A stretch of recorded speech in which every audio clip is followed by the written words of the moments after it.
Bloody hell, finish it! Yes, sir! How's the Josh? Hi, sir! How's the Josh? Hi, sir! Jai Hind! LAC पर चीन के खिलाफ सबसे बड़ी जंग की तैयारी।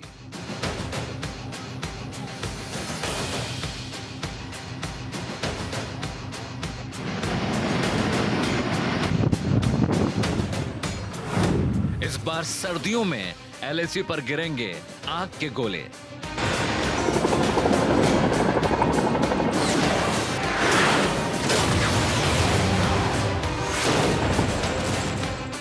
उन्नीस सौ 62 के बाद दुनिया दशकों 2020 याद रखेगी।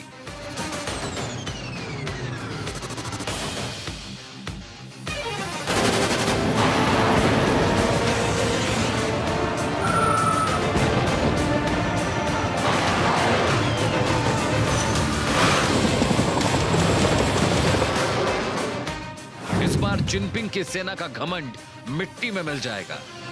चीन की कार्रवाई के जवाब में हमारी आर्म्ड फोर्सेज ने भी इन क्षेत्रों में उपयुक्त काउंटर डिप्लॉयमेंट्स किए हैं अध्यक्ष महोदय, ताकि भारत के सिक्योरिटी इंटरेस्ट को पूरी तरह से सुरक्षित रखा जा सके।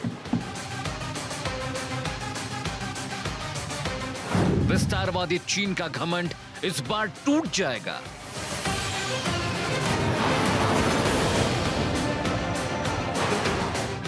-50 डिग्री में भारतीय सेना LAC पर दिखाएगी अपना पराक्रम।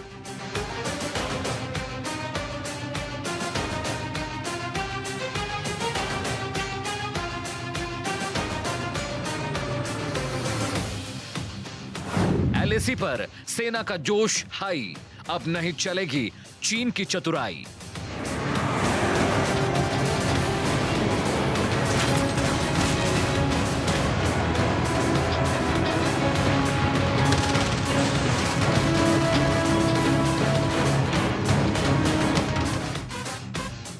LAC पर महासंग्राम की तैयारी।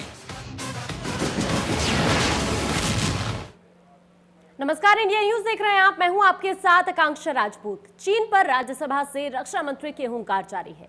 उधर LAC पर चीन की लगातार बढ़ती हिमाकत के बाद भारतीय सेना भी तैयार है। आने वाले 6 महीने LAC पर बेहद मुश्किल होंगे, क्योंकि ठंड में LAC पर तापमान -50 डिग्री तक पहुंच जाता है। मुमकिन है ऐसे वक्त में चीन बर्फ और ठंड की आड़ में LAC पर घुसपैठ की कोशिश करे, लेकिन भारतीय सेना ने भी कमर कस ली है। भारतीय सेना ने सिर्फ इस ठंड की नहीं, बल्कि आने वाले 14 महीनों की तैयारी कर ली है। सीमा पर और 35,000 जवानों की तैनाती की गई है। सेना के लिए रसद, दवाइयां, हथियार और दूसरे जरूरी सामानों का भंडारण भी कर लिया गया है। इस बार चीन को सबक सिखाने के लिए इंडियन आर्मी का जोश हाई है। 1962 की जंग में चीन ने भले ही हिंदुस्तानी फौज को हरा दिया हो, लेकिन इस बार हालात पहले जैसे नहीं हैं। इस बार अगर चीन के साथ भारत की जंग हुई तो चीन की चूल्हे हिल जाएंगी। आज हमारी स्टॉकिंग लेवल्स, चाहे वो राशंस की हो, फ्यूल, ऑयल्स या लुब्रिकेंट्स की हो, टेंटेज की हो, हीटिंग अप्लायंसेस की हो, जिसमें बुखारी और केरो हीटर शामिल हैं, या एमुनिशन की हो, बहुत अच्छे नंबर्स में।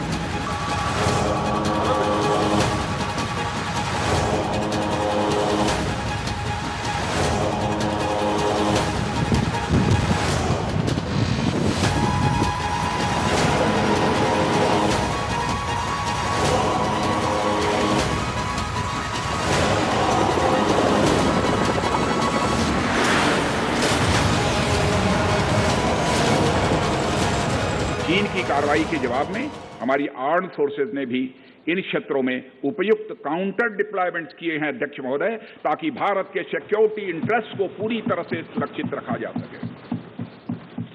अध्यक्ष महोदय, मैं सदन को आश्वस्त रहना चाहिए कि हमारी आर्म्ड फोर्सेज इस चुनौती का सफलतापूर्वक सामना करेंगी। सीमा क्षेत्र में तैनात अपने बहादुर सेना के जवानों के शौर्य, पराक्रम और सीमा की सुरक्षा के प्रति उनकी प्रतिबद्धता पर पूरा इस सदन ने विश्वास व्यक्त किया है अध्यक्ष महोदय। और अध्यक्ष महोदय, मैं आपको यह विश्वास दिलाना चाहता हूं कि हमारे आर्म्ड फोर्सेस के जवानों का जोश एवं हौसला बुलंद है, इस पर किसी को संदेह नहीं होना चाहिए। अध्यक्ष महोदय, हमारे जवानों का यह संकल्प सराहनीय है कि दुर्गम ऊंचाइयों पर जहां ऑक्सीजन की कमी है तथा तापमान 0 से नीचे है, उनके उत्साह में कोई कमी नहीं आती है और वे सियाचिन, कारगिल और आदि ऊंचाइयों पर अपना कर्तव्य इतने वर्षों से लगातार निभाते आ रहे हैं कि भारत एवं चीन की सीमा का प्रश्न अभी तक अनरिजॉल्व्ड है। भारत और चाइना की बाउंड्री का कस्टमरी और ट्रेडिशनल अलाइनमेंट चाइना नहीं मानता है।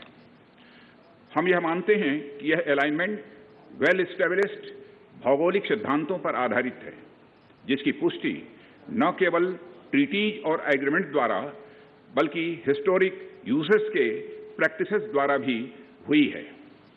इससे दोनों देश सदियों से अवगत हैं, जबकि चाइना यह मानता है कि बाउंड्री अभी भी औपचारिक रूप से निर्धारित नहीं है। अपनी टीवी स्क्रीन पर जो तस्वीरें इस वक्त आप देख रहे हैं वो सीधे एलएसी से आई हैं।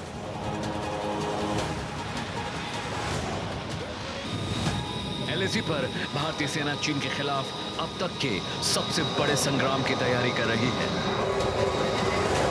आइए आपको सीधे एलएसी पर तैनात जवानों की ज़बानी सुनाते हैं कि एलएसी पर चीन के खिलाफ किस तरह की तैयारी कर रही है भारतीय सेना।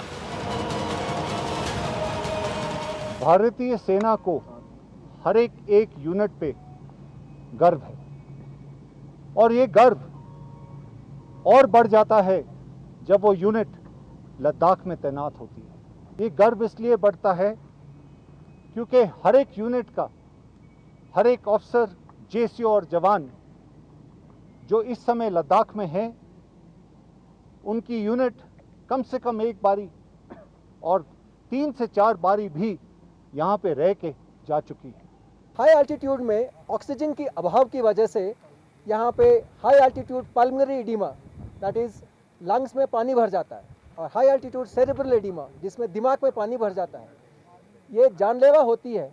एंड इनको हमको इवैक्यूएट करने के लिए हमारे पास ये जो पीछे हैपो बैग दिख रहा है आपको, ये स्पेशलाइज्ड बैग है जिसमें हम प्रेशराइज करके हेलीकॉप्टर से आगे हाई एल्टीट्यूड पोस्ट से हम अपने पीछे वाले अस्पताल में पेशेंट को इवैक्यूएट करते हैं।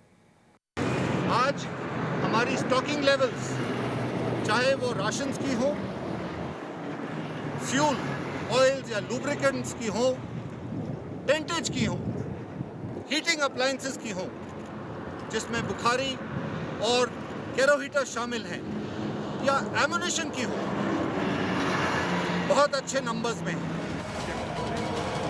लोकसभा में बोलते हुए देश के रक्षा मंत्री राजनाथ सिंह ने इशारों में ही सही लेकिन एक बात साफ कर दी है कि चीन को सबक सिखाने के लिए इंडियन आर्मी ने कमर कस ली है। और भारत चीन सीमा से आई ये तस्वीरें इस बात की तस्दीक भी करती हैं। एलएसी पर भारत और चीनी सेना के बीच जंग जैसे हालात बन गए हैं। एलएसी की दोनों तरफ बड़े पैमाने पर हथियारों की तैनाती की गई है। सिर्फ इतना ही नहीं, दोनों मुल्कों ने अपनी एयरफोर्स को भी चौकस रहने को कहा है। क्या भारत और चीन जंग में कूदने वाले हैं? भारतीय सेना ने एलएसी पर आने वाले 14 महीनों के लिए तैयारी कर ली है, क्योंकि सूत्रों के मुताबिक मिलिट्री इंटेलिजेंस ने इस बात की आशंका जताई है कि चीन ठंड में एलएसी पर कोई बड़ी कार्रवाई कर सकता है। कि हिंदुस्तान अब passive state of soft state नहीं है। पैसिव स्टेट से मोदी जी इसको न्यूट्रल गियर में लाए, फर्स्ट गियर में लाए, ऑफेंसिव डिफेंस, अब सेकंड थर्ड गियर में आ गए हैं, ऑफेंसिव मोड। अब हम सठम साठम समाजचरित्र के टिट फॉर टैट जैसे को तैसा फिलॉसफी में, सिद्धांत में विश्वास रखते हैं। चीन जैसे बिहेव करेगा उसको उसी भाषा में उत्तर दिया जाएगा। एलएसी पर सेना के हथियारों और रसद की सप्लाई के लिए ग्लोब मास्टर और चिनूक जैसे हेलीकॉप्टर्स की ड्यूटी लगाई गई है। एलएसी पर तैनात जवानों के लिए खास तरह के कपड़े और इक्विपमेंट भेजे गए हैं, जिनकी कीमत प्रति जवान 1 लाख रुपए है। पहाड़ों पर चढ़ाई के लिए जवानों को स्पेशल गियर दिए गए हैं। ठंड से लड़ाई के लिए स्पेशल 3 लेयर जैकेट, पतलून, जूते, बर्फ के चश्मे और फेस मास्क भेजे गए हैं। ठंड से बचाने के लिए खास तरह के प्री फैब्रिकेटेड हट्स की भी सप्लाई की गई है। सैनिकों को दिए गए राशन को वैज्ञानिक रूप से तैयार किया गया है। इन पैकेट्स में खास तरह के न्यूट्रिएंट्स पैक किए गए हैं, क्योंकि भारतीय सेना की लड़ाई सिर्फ चीनी सैनिकों से नहीं बल्कि मौसम और खराब हालात से भी होगी।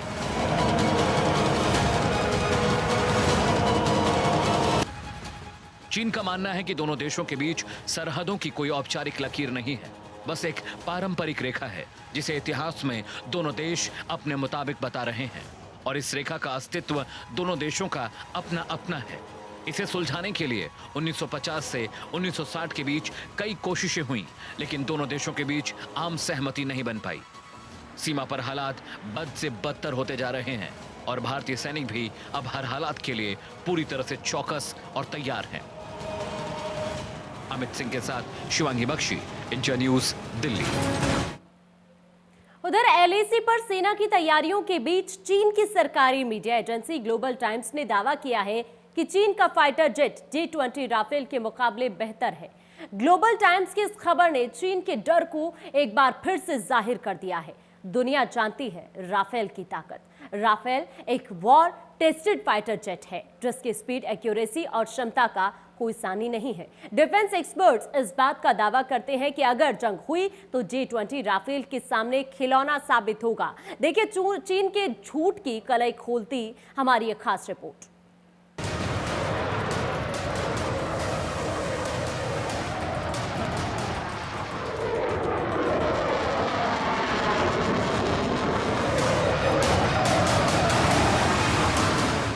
हिंदुस्तान नहीं है। आज का हिंदुस्तान 2020 का हिंदुस्तान है, जहां प्रधानमंत्री जी की इच्छा शक्ति बहुत ही शक्तिशाली है, प्रबल है। रक्षा मंत्री जी कितना मेहनत करते हैं और सबसे बड़ी बात है कि जिस तरह से फौज का मॉडर्नाइजेशन हुआ है और मोरल बूस्टिंग हुआ है प्रधानमंत्री जी के द्वारा, वो सियाचिन जाते हैं, दिवाली में ट्रुप्स के साथ समय बिताते हैं, तो ये फौज का मोरल बहुत हाई है मौजूदा स्थिति में। पीएलए डेली ने अपनी रिपोर्ट में कहा कि चीन शिन्हाओं ने नए एयरक्राफ्ट J-20 को केवल 100 घंटे ही उड़ाया है। ऐसे में सवाल ये उठता है कि ऐसा नौसिखिया पायलट क्या दुनिया के सबसे आधुनिक माने जाने वाले राफेल विमान के खिलाफ इतना बेहतर प्रदर्शन कैसे कर सकता है? वहीं पीएलए डेली ने अपनी इस रिपोर्ट के कवर पर भारत के सुखोई 30 MKI की तस्वीर लगाई है। ऐसे में ग्लोबल टाइम्स ये कैसे कह सकता है कि उसके J-20 ने भारत के राफेल के खिलाफ युद्धाभ्यास किया? पीस टाइम में इस तरह का बिहेवियर कोई आर्मी करती नहीं है। पाकिस्तान से को हम फेस कर रहे हैं, चाइना के आर्मी को भी फेस कर रहे हैं। दिन रात हमारे सोल्जर, उनके सोल्जर सामने आमने सामने रहते हैं कई पोस्टों में, लेकिन इस तरह बिहेवियर होता नहीं रहा है। ये बड़ा अनयूजुअल बिहेवियर जो पिछले 1.5-2 महीने से चल रहा है और बड़ा होस्टाइल बिहेवियर रहा है। ये ऐसी सिचुएशन जब आती है जब वॉर लाइक कंडीशन हो जाती है। ख्याली पुलाव पकाने में कोई बुराई नहीं है। राफेल की असल औकात तो चीन को तब पता चलेगी जब वो हवा में J-20 के पर खर्चे उड़ा देगा। दुनिया जानती है कि चीन के J-20 की राफेल के सामने कोई हैसियत नहीं। अमित सिंह के साथ शिवांगी बख्शी, इंडिया न्यूज, दिल्ली। रक्षा मंत्री राजनाथ सिंह ने राज्यसभा में कहा है कि शांति बहाल करने के लिए कई समझौते किए गए, लेकिन चीन औपचारिक सीमाओं को नहीं मानता। रक्षा मंत्री ने कहा कि चीन की कथनी और करनी में फर्क है। हमारे जवानों ने चीन को भारी क्षति पहुंचाई है। राज्यसभा में राजनाथ सिंह ने कहा कि चीन ने LAC की यथास्थिति को बदलने की कोशिश की है। अभी तक इंडिया चाइना के बॉर्डर एरियाज में commonly delineated line of actual control नहीं है और LAC को लेकर दोनों का परसेप्शन भी यह अलग अलग है। इसलिए पीस और ट्रैंक्विलिटी बहाल रखने के लिए दोनों देशों के बीच कई तरह की एग्रीमेंट्स और प्रोटोकॉल्स भी हुए हैं। इन समझौतों के तहत दोनों देशों ने यह माना है कि LAC पर शांति और स्थिरता बहाल रखी जाए, जिस पर LAC की अपनी अपनी रेस्पेक्टिव पोजीशंस और बाउंड्री क्वेश्चंस का कोई प्रभाव नहीं पड़ेगा। इस आधार पर वर्ष 1988 के बाद से दोनों देशों के बाइलेटरल रिलेशंस में काफी विकास भी हुआ है। भारत का मानना है कि बाइलेटरल रिलेशंस को विकसित किया जा सकता है तथा साथ ही साथ बाउंड्री के मुद्दे के समाधान के बारे में चर्चा भी की जा सकती है। यह हम दोनों काम कर सकते हैं, परंतु LAC पर पीस और ट्रैंक्विलिटी में किसी भी प्रकार की गंभीर स्थिति का बाइलेटरल रिलेशंस पर निश्चित रूप से असर पड़ेगा। यह बात भी दोनों पक्षों को अच्छी तरह समझनी चाहिए। चाइना अरुणाचल प्रदेश की सीमा से लगे हुए लगभग 90,000 स्क्वायर किलोमीटर भारतीय क्षेत्र को भी अपना ही बताता है। सभापति महोदय, भारत तथा चाइना दोनों ने औपचारिक तौर पर यह माना है कि सीमा का प्रश्न एक जटिल मुद्दा है, जिसके समाधान के लिए पेशेंस की आवश्यकता है तथा इस मुद्दे का फेयर, रीजनेबल और म्यूचुअली एक्सेप्टेबल समाधान शांतिपूर्ण बातचीत के द्वारा निकाला जाए। ये दोनों इस बात पर सहमत हैं।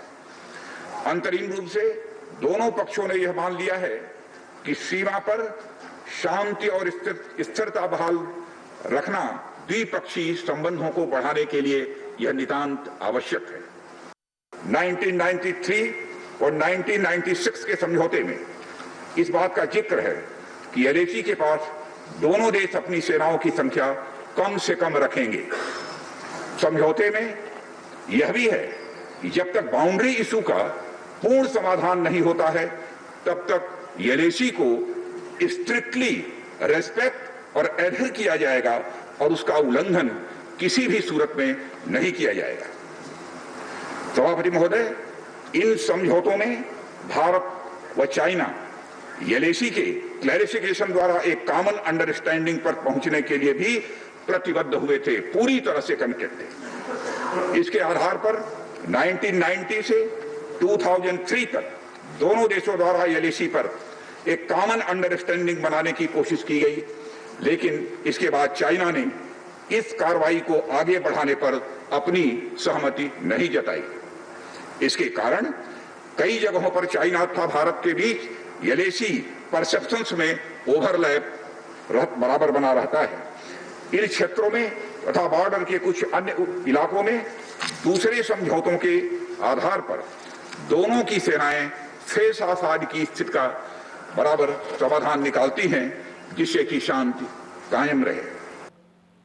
चलिए, हमारी खास पेशकश में फिलहाल इतना ही। इजाजत दीजिए, नमस्कार।